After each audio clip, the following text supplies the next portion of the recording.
Bismillahirrahmanirrahim. Assalamualaikum warahmatullahi wabarakatuh. Di sini, saya akan menyebutkan dan menjelaskan sebab-sebab berakhirnya akad melalui fasakh dan infisah. Beserta saya akan memberikan contohnya gitu. Jadi, fasakh adalah kesepakatan pihak akad dalam membatalkan akad secara sengaja gitu. Jadi emang mereka tuh udah ada niatan buat ngebatalin. Misalkan nih, kalau contohnya fasakh dalam kontrak jual beli, eh, apa ya, adanya pengembalian barang yang tadinya si penjual itu emang udah jual gitu. Dan, uang yang tadinya udah diterima penjual dikembalikan kepada pembeli.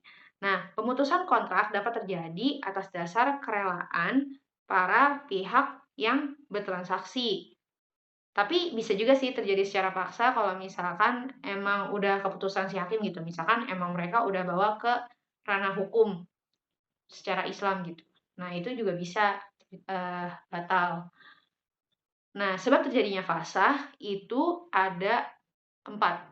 Yang pertama, akad yang tidak lazim atau biasa kita sebut sebagai akad jaiz. Jadi, akad yang memungkinkan pihak akad untuk membatalkan akad walaupun tanpa persetujuan pihak akad yang lain gitu.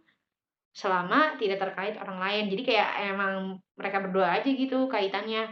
Habis itu selanjutnya ada khiyar, yaitu pihak akad memiliki hak khiyar yang tadi sudah dijelaskan di bab khiyar untuk melanjutkan atau membatalkan akad. Nah, kalau misalkan mereka membatalkan akad, maka terjadilah fasakh ini. Habis itu, yang ketiga ada iqalah, yaitu kesepakatan bersama antara kedua belah pihak yang berakad untuk memutuskan akad yang telah disepakati. Nah, yang terakhir ada uyub ridho atau cacat ridho. Nah, uyub ridho ini itu akad terjadi atau akad bisa difasahkan karena emang adanya salah satu pihak yang tidak ridho gitu kan. Kayak yang udah dijelaskan di bab, kalau nggak salah di bab sigot ya, batalnya apa, perbedaan niat dan sigot. Di situ kan ada cacat ridho.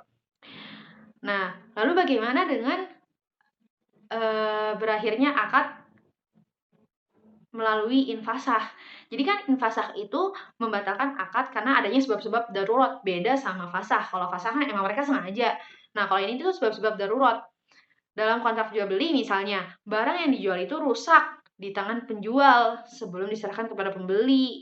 Nah, dengan demikian karena darurat nih, jual belinya tuh otomatis putus gitu. Tadinya si penjual tuh barangnya masih baik-baik aja. Misalkan nih tadinya dia eh jual apa ya misalkan? Oh, tadinya dia jual sweater. Tiba-tiba qadarullah sweaternya itu tuh kegunting lah, nggak sengaja mungkin anaknya penjual main-mainin gunting, habis itu ngambil salah satu barang yang tadinya harusnya dijual, dia gunting, barangnya jadi rusak gitu kan. Jadinya dengan demikian, jual belinya putus dengan sendirinya, karena emang barangnya udah rusak gitu kan, apalagi yang mau dijual. Nah, karena pelaksanaan kontrak dalam hal ini menyerahkan barang pun juga mustahil, karena kan ternyata sweater-nya ini sweater, unlimited gitu kan, ternyata rusak. Jadinya nggak bisa, dia putus dengan sendirinya gitu. Nah, sebab terjadinya infisah pun ada 4, yaitu bisa selesainya masa kontrak. Jadi pas udah kontraknya selesai, ya udah jadinya akadnya udah selesai juga. Atau bisa juga kontrak yang tidak mungkin dilanjutkan seperti tadi kan, eee, ternyata barangnya rusak, jadinya ya udah mau nggak mau akadnya batal. Bisa juga pelaku akadnya meninggal, entah dari pihak penjual atau pihak pembeli. Tadinya si pembeli udah minta ke penjual, "Dikirimkan ya, mohon 3 hari lagi." Oh iya, ternyata si penjualnya qadarullah meninggal 2 hari kemudian. Nah, itu akadnya bisa batal.